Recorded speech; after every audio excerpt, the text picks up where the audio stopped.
name is BenFlyingRetro, and I'm embarking on a quest to purchase every classic GI Joe comic from the original 80s and 90s Marvel run. Warning. Hunting down individual issues from every corner of the globe in whatever order the universe decides to give me. Join me and my pal Steve every week as we discuss my latest find. Welcome to Chasing Joe. Chasing Joe. Hello and welcome to episode 7 of Chasing Joe. I am BenFlyingRetro, joined by my buddy EP07. Yes, I am doing the Marvel run of ARA, all 155 issues, 1982 to 1994. I am fresh from the tattoo parlor.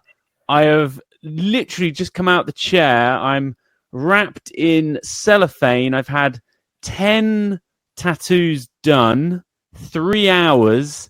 I'm kind of a little bit Emperor Palpatine. So you can't put your arms down, right? I can. Well, they're wrapped in cellophane. I basically look like an 80s arcade. I've had Stranger Things, Kirby, Ghostbusters, Joust. Back to the Future, Boo, Dreamcast, The Pill from Akira. Think of an 80s or 90s wooden headboard covered in slabs. Oh, yes. Absolutely. That's me. That is you, dude. That's the brief I have given to my tattoo artist. Yeah. Dude, it's like you're covering yourself in endorsements. But like retro defunct endorsements. What magical sport are you? What discipline are you competing in? Honestly, to allow you to have all of these fascinating brands. There's people next to me and they're getting stuff done, and there's some deep meaning. And I'm like, I'm just getting Ghostbusters done. But look, that stuff means loads to me. So it's, it's all swings and roundabouts, isn't it? This is the stuff that matters to me. Emma showed me this funny thing recently, and it was it was something like what your grandparents leave you or something, and then what you're leaving your kids. And effectively it's just like, I'm leaving a European spirit that's quite valuable. I didn't know where you were going for a second. I thought maybe you would be taxidermied or something. And they would tan your skin and turn it into leather. Like this is Dad's body art. Effectively, we're leaving like sunny angels and little figurines compared to, I don't know, some jewel or something like that. But crypto. Yeah. So I'm burning, man. It's like a very burny sensation at the moment. But, it'll be worth it. It'll be worth it. I hope so. I'm very intrigued to see how you're able to pass comment on this week's postal drop. Tattoos don't get in the way of the postman. He always comes to my house. And what have we got here? So this is an eBay purchase. It's one of these eBay shops called Ace Comics. If you can see that. So, how does that differ to a regular eBay seller? Well, this guy has 10,000 items for sale. That's how it works. So when you open this, you really want to hope there's a Joe book and not an X-Men book or something. I'm all for rolling the dice, man. Yeah, can you imagine that? You've loaded Chekhov's gun. Like one of these weeks, you have to just surprise us with some random Incredible Hulk or Shazam. That was a bit like ripping off a Band-Aid. You are the Incredible Hulk right now, man, with all that dopamine, endorphins. You could run right through a wall. Look at this reveal I've done. Oof. Tasty. I'm going to hold the audio listeners are baffled at this point. What has he revealed? Issue 5. Tanks for the memories. That's correct. Back in the single digits. We've got issue 5, released 1982 July, with a cover date for some reason of November. we have hit that point already. It's guess the price time, S-Jubs. The first 10. Let's see if I'm $5 or more out already. I'm going to say $8 American. Wow. Okay, it was $9.99 sterling. Republican credits. Yeah.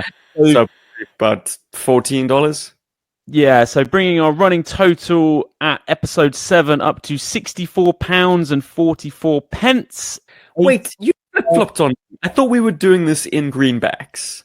Now we're telling in sterling. Greenbacks and fat stacks. No, I like to do both. I do both. So £64, $84 on the nose. Gotcha. I'll get back to you on what that is in Republican credits. South African rand. It's a whole lot. Dude, I would be lost with the rand. Wow. Yeah, what does that mean? I've got too many currencies in my head, pal. When I was in Cape Town, I obviously used it, although so much of the time it was just like, bloop, bloop, bloop. Yeah. You ain't touching cash. No ways, man. Dude, just quickly segue over. I actually got rid of the Apple Watch this week. Congratulations. Went to see Back to the Future Part 2 at the cinema, 35th anniversary or 40th, something like that. And I was like, I'm just so done with tech. I'm done. So I took off the Apple Watch and I bought myself a Casio calculator watch. Oh, of course. But what's interesting is muscle memory. When I'm in shops, I just double click and then I just hold it. And I'm like, oh, no, that doesn't work anymore. So are you reaching for your cardage or are you reaching for your phone now? Phone, yeah. Phone. You haven't gone back all the way, pal. I haven't gone back all the way. But look, you got to start somewhere. Now, where are we? Oh, smell test. Test. An 1982 book. Now, this is something I don't approve of. They've used actual sellotape. That's very annoying. I'll be re-sleeving and boarding this, and I'll be putting on Scotch tape. Because sellotape is more kind of like, that wants to be stuck down forever. Right. And when you're coming out like this, it could get stuck. Let's give it a whiff. That's why I don't board and bag. I'm going to be honest with you. It smells like dry blood, but that could be the fact that I'm sort of leaking plasma everywhere. I'm pretty sure you're pretty wet at this point. Dry blood. Why do you know what dry blood smells like? Is it kind of like iron? It's not that far away from World War II bandages. I don't know what my past has been. But GI Joe, man, it's this blood-soaked soldier. Oh my god, dude! Also, I'm going to be giving people a heart attack because I am literally leaking. I am leaking plasma, so I have to be very careful with this book. Because my man is moist. Yeah, totally. Now, like a few yellow plasma stains on your. Paper. How yellow is the paper, by the way? This being a very old book. Well, I'm going to get to that when we look to the interiors, but I just want to backtrack to last episode before we get into the cover, because I did do my Mike Zeck research. I know this isn't a Mike Zeck cover, but we were all over the place with that. So he did 34 ARA covers, and he didn't touch a book after issue 65. So the one that I've got slabbed is his penultimate ARA. I think maybe he may have done some after 155. I don't know. But he definitely did it. Yeah. And then he also did the first 8 special missions issues. And it looks like he had something to do with one of the yearbooks. I don't know if he did the cover, but he had some art in there. So I mean, we thought that 20 was a big 20, number. Yeah, but so it's over 40. Yeah, I'm way off. Unreal. But since when have I gotten anything right about comic books, man? There you go. I'm Mr. Plastic. Ooh, yeah. Hey, well, look, thanks for those memories. Now, this cover, when I look at this cover, my notes here, it's one of these covers that could easily be from the interiors. It kind of has that panel look to it. And I'm the actually interiors of a book from the 1960s. I'm here for it. I am too. I like it when GI Joe does this really retro vintage look. I mean, even for 82, this kind of looks dated. This looks like, as I say, a sort of Marvel era or Marvel age book. Like it could easily hold company with Fantastic Four and Spider-Man. Yeah, something about like just the funky, like very like shield tech guns that you see. Yeah, and it's pretty busy, and yeah. Also, dude, featuring blazing combat in Central Park. It says blazing combat. Now, I've read this issue. I mean, they might be over-egging the pudding there a little bit. Playing a little fast and loose. Yeah. Typical hyperbolic Stan Lee school of like copyright. But damn. Yeah, oh no. Da bam. The cannon goes da bam. Dude, what do you think of the Cobra Troopers with these kind of gold accents on them? Like two of them apart from the fact that I'd love to have toys like that. Yeah, they look like they're sort of wearing gold watch straps with some weird backpack on there.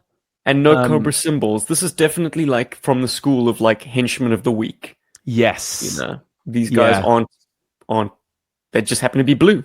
But apart from that, there's not much Cobra to them. I'll give you 10 Joe points for each Joe named correctly, S-Jubs. Where? Next page. No, on the cover. On the cover? Goodness me. Nah, this is once again, like this is the prehistory of G.I. Joe where no one was particularly signature on some covers.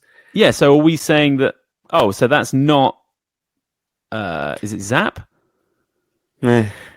Look, all of them are wearing the Grand Slam Flash padding. Oh, sorry, Flash, not Zap and Flash. It's Flash and Grand Slam. Sorry, but that uniform wouldn't be correct or accurate to any of the three Joes that could be...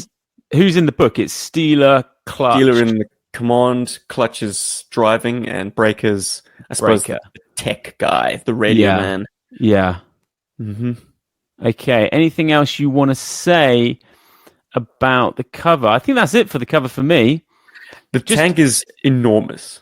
It's a mega tank. Yeah. Like, the Mobat is undersized for what it is, and they certainly enhance its size in this book because they want to show the interior, which famously the toy doesn't have. It's a battery-operated vehicle. It doesn't have additional seating for the figures. But like on the cover, you've got a guy peering out of the cupola, and he's a dwarf. This tank is gargantuan.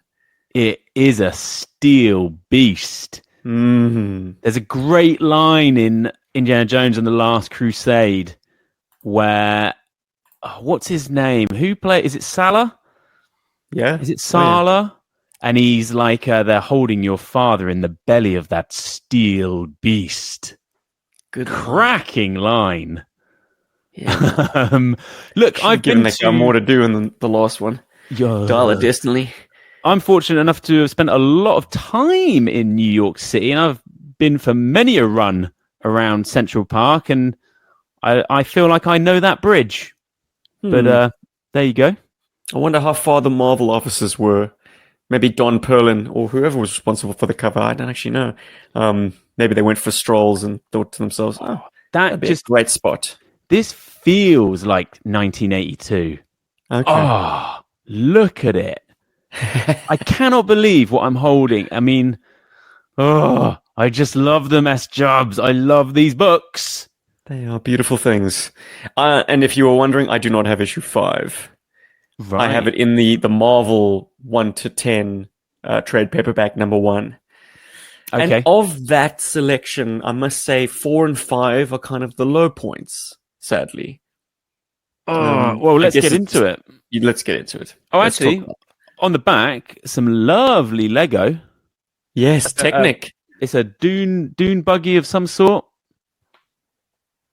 Are you familiar with that set?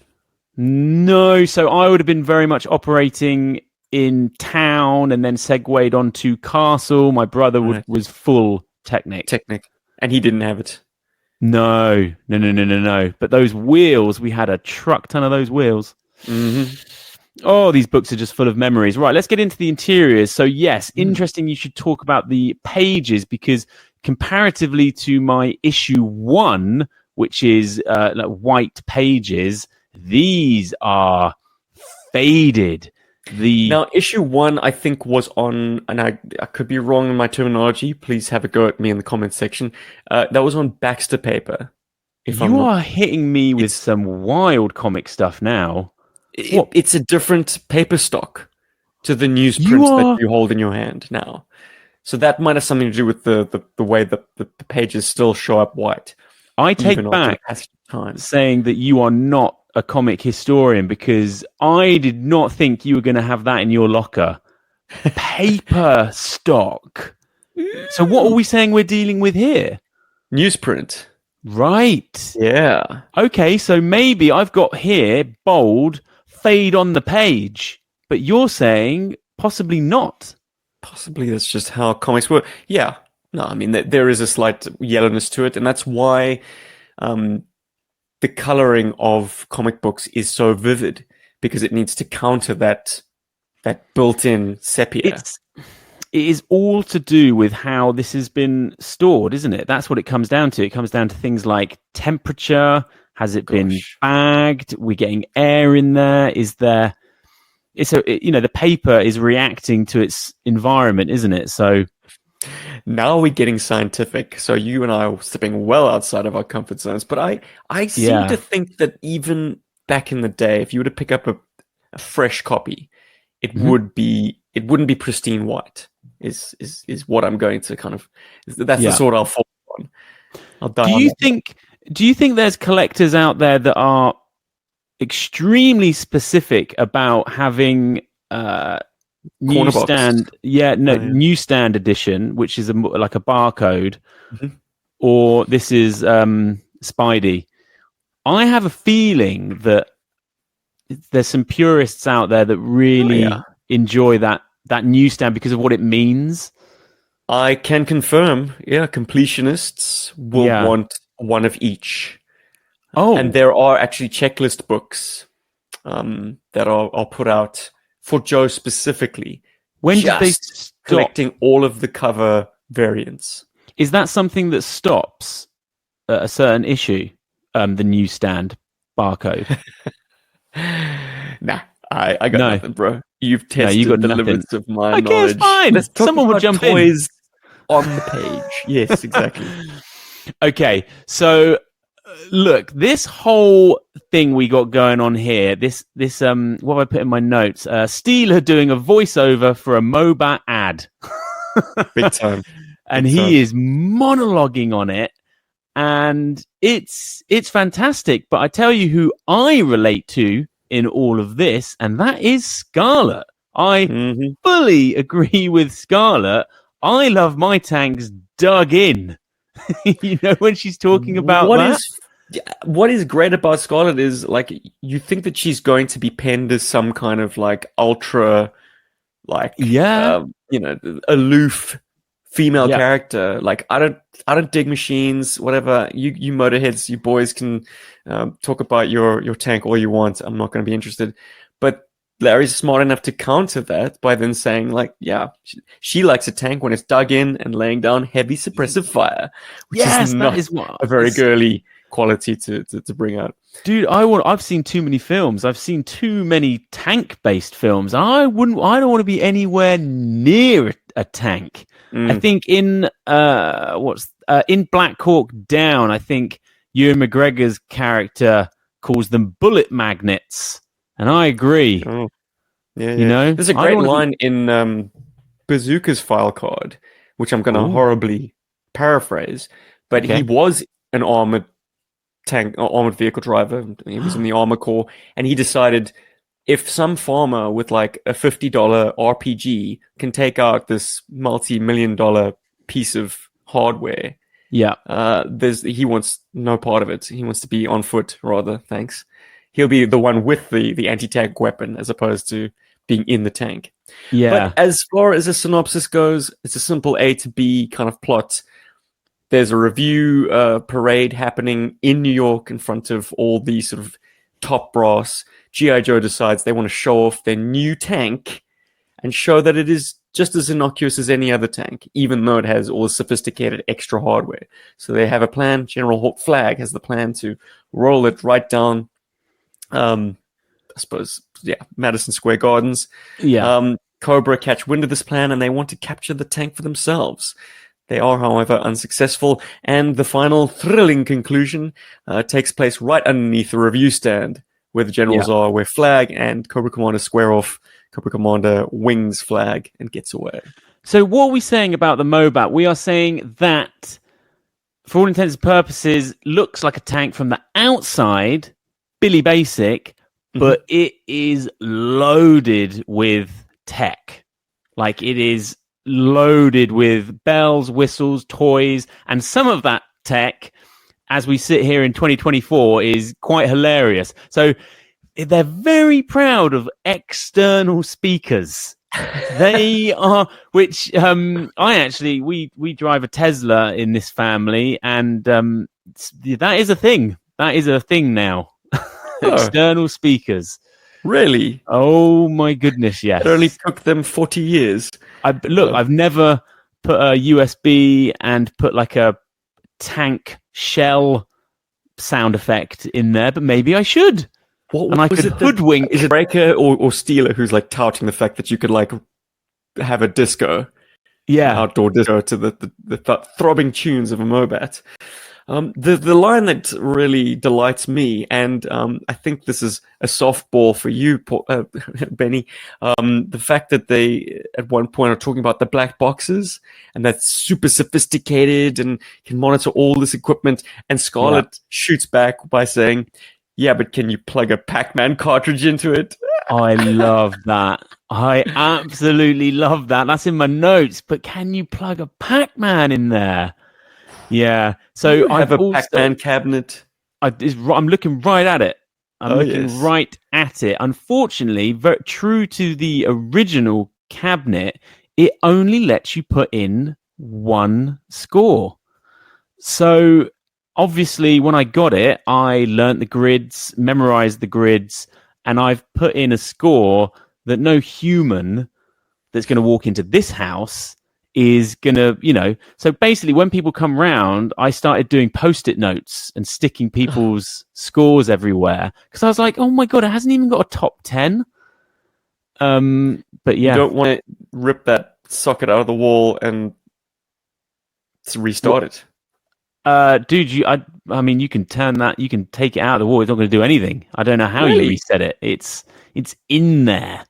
Recorded. But also, I'm proud of that score. I mean, I don't want that score going anywhere. Take that away from you. Yeah. This is a funny old issue, isn't it? This is a strange one. Cobra Commander in this issue. Is this the first great introduction to him taking pot shots at paper targets? Or is there any of that action in 1 through 4? I'm trying to not rely on any pre-existing knowledge, and I'm just going to say yes, absolutely. This is where it all begins. Okay, because it is fantastic, and also Baroness with binoculars, just sort of checking. I think, does she say center mass at one bit? A little high and to the left, Cobra Commander. Otherwise, you're grouping too tightly in the center of mass. Yeah, so he's not actually just having fun. He's actually taking that really seriously. I think it's the first indication that Cobra Commander might be a bit more goonish than he was made out to be in earlier issues. Like, he's made out to be this kind of very imposing Bond villain, but like, we're starting to see a few cracks that maybe he's not all that. But maybe he's just having fun and he's exploring different avenues with the character, and he hasn't sort of settled on who he's going to be. Yeah, I guess with hindsight, we can look back and see, like, maybe he wasn't particularly proficient with his weapons. He's not some kind of, like, warrior king. Just quickly, he's a used car salesman. the location that they are in there, is that the location that's revealed at the end of the book?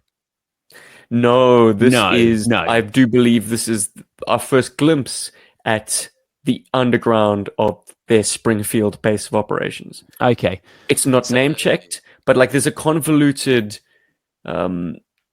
journey that takes place. A Cobra courier takes the intercepted intel about this tank appearing in the parade all the way to Cobra headquarters.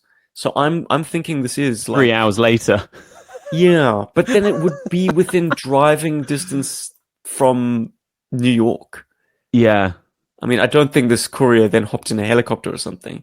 So it kind of does Interesting that you bring up New York. It's a real world setting. How are you feeling about that? It's exciting. Well, like you said when you discussed the cover, like Central Park, you're familiar with it. You feel like you've actually run past that spot where the tank was. For me, I could take it or leave it. Well, I do enjoy the thing about this book is that this particular issue is that it takes place domestically and is very, situated in a real place. Yeah. But we do get to meet a lot of New Yorkers when the Mobat is, ragging it around downtown. And there are some fantastic quips. A highlight for me was, "You can kiss my hubcaps, chump." Oh, man. Terrific. And how That's about a great this, page, by the way. this hot dog seller scrambling out of the way? Unreal. Before he becomes paste. Do you know what? I didn't actually really have a favorite page. I had a favorite panel in this book. Let's have it. Well, do you want to get? You can guess. Try and guess. I was going to go with the page that showcases Cobra Commander plunking away at the GI Joe targets. But now that you're saying panel... Yeah, I think you can guess. You can guess. There we go. Dude, you are no fool. Okay, so the splash or semi-splash page. It's like a half a splash page of the tank. Beautiful. Very strongly drawn shadows. Yeah, and that's amazing. What I love. And so the colorist, I think, would be responsible for creating that fade of like pink light into orange. Because there's no pencil or ink bringing that out. That's entirely just, there's a lot of blank space. Colors will fill it. Yeah, just the sheer size of the tank, that shadow, the sunset, the gradient is beautiful. I mean, they're all three of them are looking hyper generic there, aren't they? With their sort of tank visors, or what is that like? Yeah, look, the Steeler's helmet is name checked and has like information points pointing to it on the blueprints to the Mobat.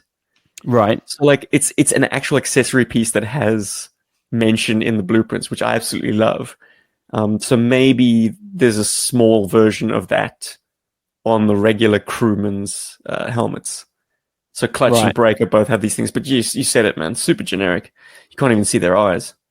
My notes here say the higher-ups are absolutely jonesing for some tanks. The desperation and the pressure on Flag to deliver He's sweating, man. Is wild. Yeah. Mm-hmm. This is it's a funny little pantomime type issue, isn't it? Like I think I'd sort of Cobra Commander hiding in front of Girl Scouts is quite wild. Like that's very villain of the week kind of. It's almost farcical. Yeah, they just happen to be walking by. There's one panel. Yeah, beautiful. Girl Guides. Yeah, and doesn't Flag say you? There's that one bit where he's like, "You don't know the lengths I'd go to. I might take a pot shot, or something. Something like that." How do you know that I don't want you so bad that I'd be willing to take any risk? I flipped it. I mean, you would have fired by now if you had it in you, but you are weak, Flag, and I am strong. Blam. Yeah, Flag is weak. I can't stand Flag, and to be quite honest, I'm just rooting for Clutch to charge straight into Flag at the end. Like, Flag is so confused. He is chewing him out in sort of real time. Like, as this is happening, Yes, he's getting so much dialogue out. Well, look, I'm surprised Clutch didn't actually have any casualties. Yeah, dude, I was laughing out loud. The reveal that they are under there, the Cobras, it just made me laugh. There's just something about picturing them under that bandstand is just funny. Does beg a belief a little bit, but you've got the dudes on the top. I mean, it's some cloth and some 2x4s. You'd think that a higher priority for Cobra Command over just getting GI Joe's sophisticated piece of hardware is to maybe place a bomb underneath all these high-ranking army personnel, like a whole bunch of generals. Just sat here with the book in front of me and looking at the cover again, I kind of want to read that issue. Oh. To be honest with you, I want to read that kind of like actual firefight. That scene. I want that. I actually do want the blazing combat in Central Park, and we didn't get it, S-Jubs. Yeah, it's a bit of a downer, isn't it? We didn't get that at all. It feels like this issue absolutely was just a setup for the payoff of having Breaker blow a bubble and burst it on the mic. Yeah. I feel like that was the kernel of this issue. Yeah. That percolated. That and the fact that it is absolutely chiefly there to market the big toy of 1982. I mean, it's a modest high-ticket item, but let's not lose sight of the fact that in the GI Joe catalog of 1982, the Mobat was the big dollar. Yeah. Oh, yeah. They wanted to move a few of these units before Christmas Day. Yeah.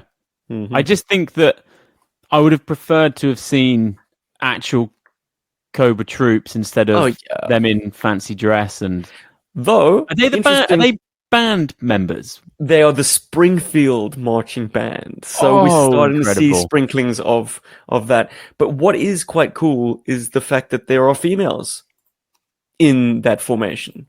And they don't disperse. They're not just there for cover.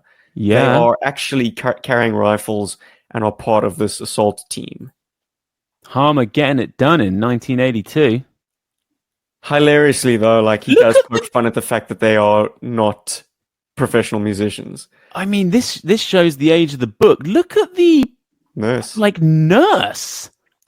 Which is why I feel like this is a throwback to an earlier era. This doesn't feel like 1982 for me. This is absolutely 1962.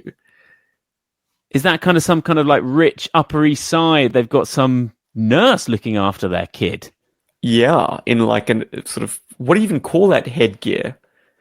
I don't know, but she's got a cool cape. She's got a cape. I am so desperate to bring capes back. Oh. Good luck, Billy D. Yeah.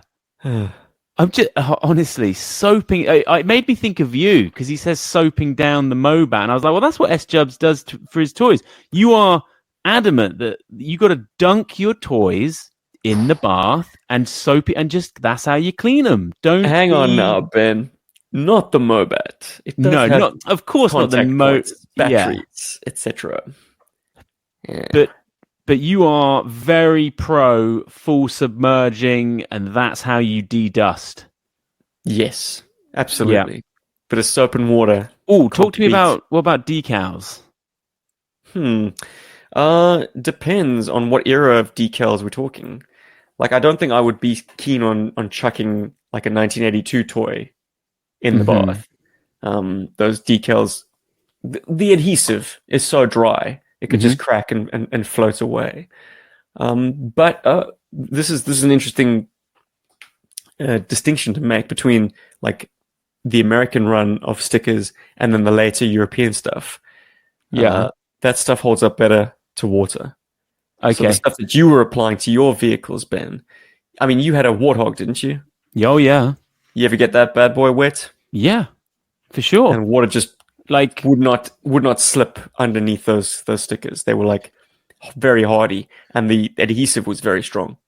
with that particular toy, we would always do kind of bog-based play and setup. So we'd get a dustbin liner pre-line, then cover that with soil, and that was the only way you could incorporate moats and lakes and things into your setups, was to line it like you were building a swimming pool. That was such a good toy for setups. It just lent itself so, because it had such height, so you could really do good stuff of that, just like caning through mud. And look, you know my love for that vehicle, dude. When that thing's fully stocked, woo! And while the Mobat has no internal space, what's the Warthog? What's the Mobat figure-wise? What's going on? What can you get going on there? One occupant, but I wouldn't even call it an occupant. Saying occupant is a stretch. He can basically ride the cupola, and he can't duck down into it. The Mobat is... There's not even a foot peg for him. No. It speaks to a very early design ethos. Yeah. Where, so you can't even have people on the sides or anything. No foot pegs. Because what would have been cool would have been to have some foot pegs on the side so you could have them crouching, or, you know. The Mobat makes me feel like maybe there was talk of having a smaller scale action figure as part of GI Joe. Ooh. Initially, GI Joe was conceived as a vehicles first kind of line. The figures were very secondary, which is why they're so basic in that first assortment. But like the Mobat has sculpted hatches and sculpted like viewports and stuff, which should suggest to me that it was actually scaled up, or the figures were scaled down, or should have been scaled down. Because there's no ways you could conceivably fit a classic GI Joe O-ring figure. It's beautiful detailing on that, though. Yes, the body of the Mobat is sculpting in overdrive. Yeah. I feel like they cannibalized lots of like vintage tank model kits. What's the aftermarket like for Mobats? When I bought a Mobat, this was like 15 years ago now, it was in the sort of $40 range, but that's mythical now. Yeah. Because of the cannon tip. The machine gun cannon, sort of the smaller gun, is frequently lost and missing. Right. However, you can get reproductions now at a fraction of the cost. Yeah. But I don't know if I want to be touting that. It's a nice alternative if you're not particular about the originality of your vehicles. I've never seen one in the wild, ever. I don't think you would. Didn't know anyone that had one. The UK release of the Mobat would have been the Z-Force deco. Right. Okay. Yeah. And what? Also with Steeler, but with a sort of a red helmet as opposed to the green. What was the colorway on the actual Mobat itself? Not too different, just a deeper green. Whereas this is more olive drab. The Action Force Mobat is more emerald green. If you can think of the Z-Force green. Mm-hmm. Yeah. And would have had different stickers as well. Z-Force instead of American flags. Yeah. I'm just flicking through. Also, one thing about these... Oh, no, there is a post box. Okay, there is. There is a post box from the pit, but it's not actually in every issue, is it?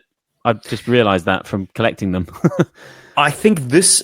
So issue 5's post box, the pit, would be letters they received off the back of issue 2. Yeah. So anything before, say, issue 4 or 3, in fact, wouldn't have a letters column because I don't think the mail would have caught up in time. Right. Okay. But I did glance at the letters page. It's very positive. This artist, how many is he on for the first 10 or so books? Don Perlin did Hot Potato, which you loved so much. So this guy's his beard game is Chief spot on. Got a commission from him. A GI Joe commission? I think a Talking Joe commission. I may have got that wrong, but he's got something done from him. Cool. Yeah. Let's hit up Chief and add that to the Insta. Yeah, for sure. Well, I think I've said all I want to say about this book. I tell you, man, I'm 7 books in. I've actually spent a fair bit of cash. We've had one donation from Thomas, which fantastic. But my total, so I've got 7 books and I've spent £64. I suppose there are some big hitters in there, but at this current, if that was to continue, wow, I'll be spending some big Republican credits. Well, it somehow doesn't hurt as much when it's piecemeal like this. You're not doing yourself any favors by keeping that running total, but I suppose necessary evil. It's fascinating. Part of the game. It's fascinating, though, isn't it? But most of the run kind of cost the same amount, and then there's just these. Yeah, the first 10 are pretty punchy. The last 8 are pretty punchy. 21, obviously. I am currently engaged in a bidding war for 155. Ooh. I am the highest bidder at £57. Oh my god! Yeah. Oh my god! I will probably not be going much higher than that because I've got time on my side. I may find it somewhere. I don't know where, but I can tell you that book that's going to go for 150. We are recording this on Friday night, my time, afternoon, yours. When does the auction close? 2 days. Okay. 2 days. 2 days to go and 57 quid already. Yeah, it's ludicrous. Hardcore. I mean, it's going to absolutely, in the last minute, that will just go into the hundreds. I am so out of touch, but you have committed yourself to this journey, man. Oh my goodness, I'm more committed to this than anything in my life. Would you accept a scrappy beta copy? Yeah. Just to complete the run. What? And not shell over the big bucks. I think, what does a scrappy beta copy look like? Well, I mean, I don't know. My personal collection, I have some covers hanging off by threads. Everything is a little bit creased and mangled, some grubby paw prints here and there from, I was a child when I was thumbing through these books, so I mean, I had no compunctions about eating my sandwich and touching the page. Well, look, everyone at home will be thrilled to know that there's not an ounce of my plasma on this book. So that's good. Before we part company, I just want to throw up my favorite line of dialogue. Oh, it's when Clutch decides that he knows where the Cobra sort of command team must be, and he throws the tank into a headlong collision with the review stand. Both the other guys jump off, Steeler and Breaker, because Clutch is like, you don't need to have any part in this. I'm going to solo it. And they're like, I don't know what you're up to, Clutch, but I'll put in a good word for you at the court, Marshal.